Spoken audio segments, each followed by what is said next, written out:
मित्रांनो, आजच्या व्हिडिओचं नाव आहे टाचदुखीच्या आजाराने हैराण असाल तर हे करा. टाचदुखीच्या आजाराने हैराण असाल तर काय ते बघा. आपण खूप वेळ उभे राहिल्याने पायाच्या टाचेवर ताण येतो, बापरे, व ती दुखू लागते. प्लॅंटर फॅसिटिस म्हणतात. गुडघे आणि पावले यांच्यावर आपल्या शरीराच्या वजनाचा संपूर्ण भार असतो. हा भार पेलता यावा यासाठी पावलांची रचना वक्राकार ठेवण्यात आलेली आहे. वयानुरूप टाचांची दुखणी वाढतात. ती अचानक का उद्भवतात याचे नेमके कारण सांगता येणे कठीण असले तरी पायावर शरीराच्या संपूर्ण वजनाचा भार येऊन टाचदुखी वाढते. आपल्या टाचेच्या हाडापासून ते चवड्यापर्यंत एक जाडसर स्नायूचा पडदा ताणून बसवलेला असतो. Very good.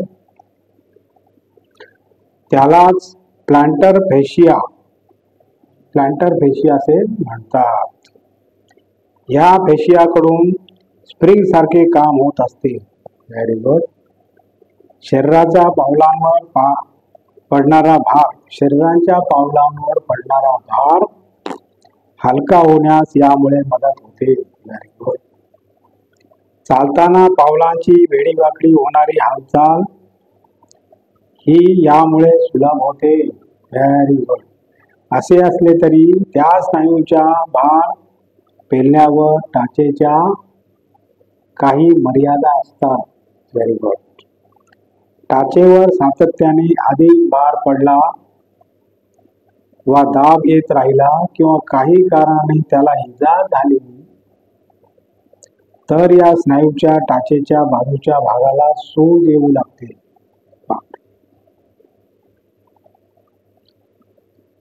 यालाच वैद्यकीय भाषेत फेसियायटिस असे म्हणतात. याच सुजेमुळे सुमारे पेशंटमध्ये टाचेच्या हाडांची वाढ होऊन कल्केनियल स्प्रस होते.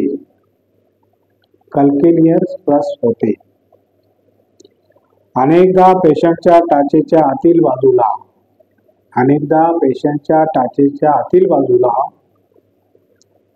दुखण्याने आजाराची सुरुवात होते. कोणतेही हालचाल करताना किंवा चालणे सुरू करताना टाचेमधून असह्य कळा येतात आणि काही चालल्याने बरे वाटते.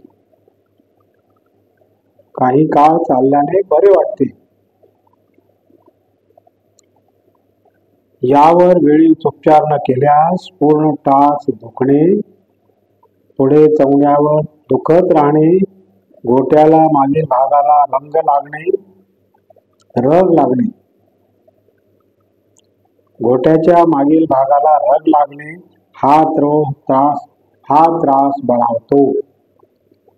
दुखण्याच्या कालावधीमध्ये वाढ होते. कधी कधी ही टाचदुखी दिवसभर राहते. आता याच्यावर उपचार काय बघूया. काही योग प्रकाराचा सराव करीत व्यायामाची जोड द्यावी. आंबट तेलकट पदार्थाच्या आहारातील समावेश टाळावा. गरम पाणी आहारात साजूक तूप प्रमाणात घ्यावे. गरम पाण्याने पाय शेकावे. पाय स्वच्छ ठेवावे. पायाच्या भेगांमध्ये डॉक्टरने दिलेल्या क्रीमचा वापर करावा. पायावर दुखण्याच्या पहिल्या टप्प्यात खूप ताण येणार नाही याची काळजी घेणे, मात्र चालणे टाळू नये. पायावर दुखण्याच्या पहिल्या टप्प्यात खूप ताण येणार नाही याची काळजी घेणे, मात्र चालणे टाकू नये. चालत राहावे. आणि अशा प्रकारे मित्रांनो आजचा आपला व्हिडिओ संपलेला आहे. आणि तुम्हाला जर माझा व्हिडिओ आवडला तर लाईक करा, शेअर करा, सबस्क्राईब करा आणि कॉमेंट जरूर करा. नमस्कार. जय हिंद.